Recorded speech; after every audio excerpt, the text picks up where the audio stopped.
Shalom, selamat malam jemaat dan simpatisan GKI Camar yang Tuhan Yesus Kristus kasihi. Saya Alfa, malam ini akan menemani Anda dalam sapaan firman.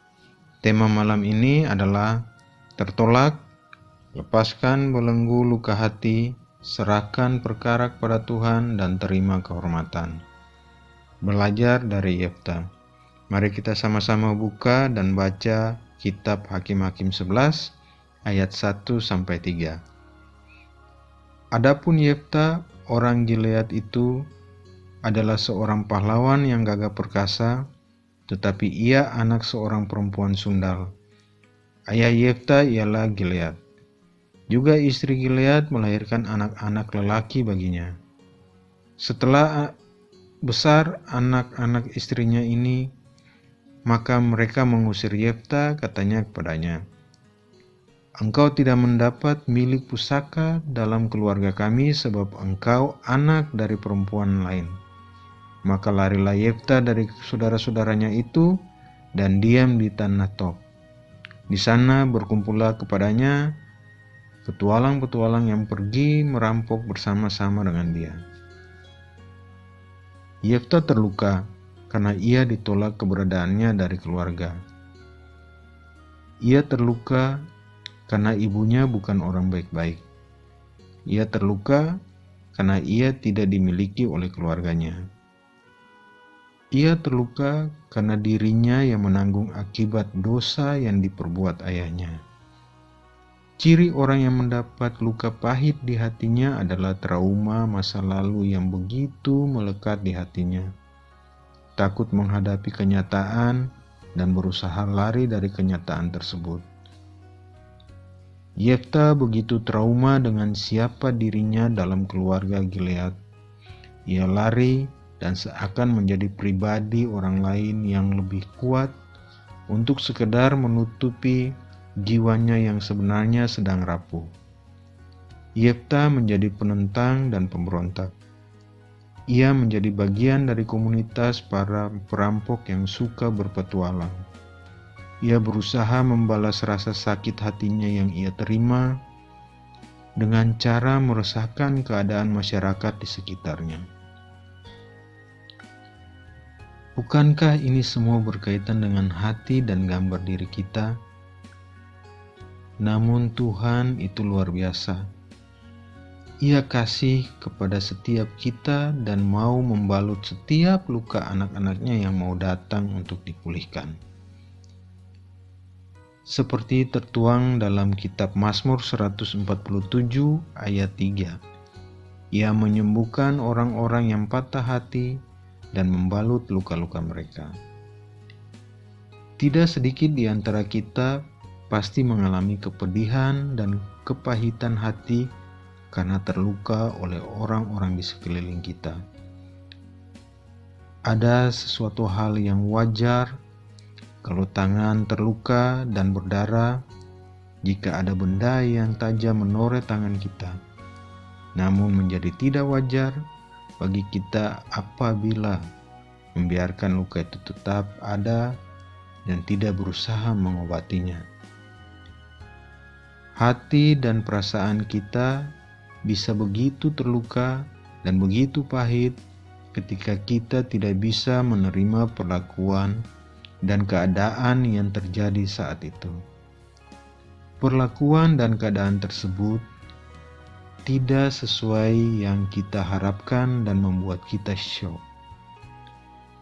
Namun kita tidak cukup mampu berbesar hati untuk menerima kenyataan tersebut. Misal, keadaan yang meleset dari perencanaan kita, doa yang begitu lama dijawab oleh Tuhan, atau sikap orang lain yang membuat kita kecewa. Ada juga mereka yang terluka hatinya oleh orang yang mempunyai otoritas di atas mereka. Misal, orang tua, gembala, atau pemimpin. Yefta pun mengalami demikian. Hakim-Hakim 11 ayat 7. Tetapi kata Yefta kepada para tua-tua Gilead itu, "Bukankah kamu sendiri membenci aku dan mengusir aku dari keluargaku?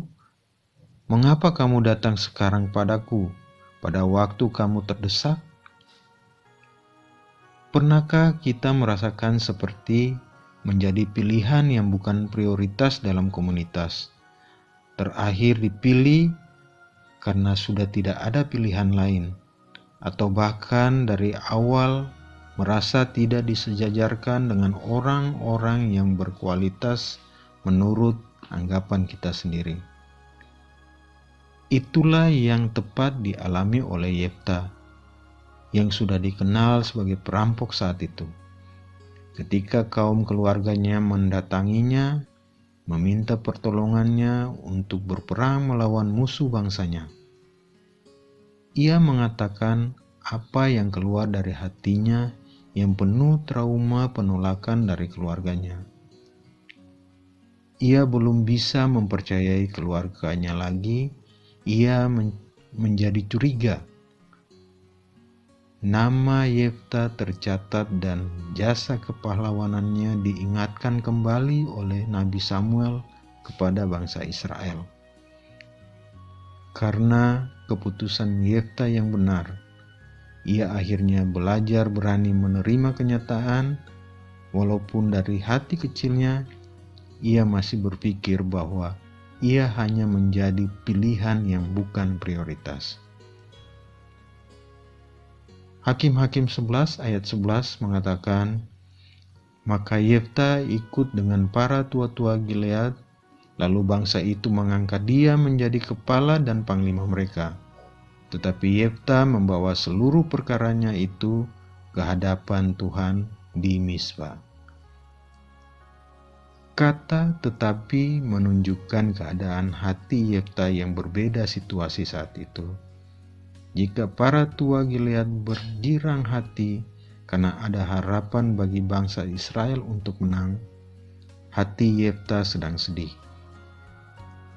Arti sebenarnya membawa seluruh perkaranya adalah mencurahkan isi hatinya, merenungkan dan mengingat-ingat apa yang terjadi di masa lalu.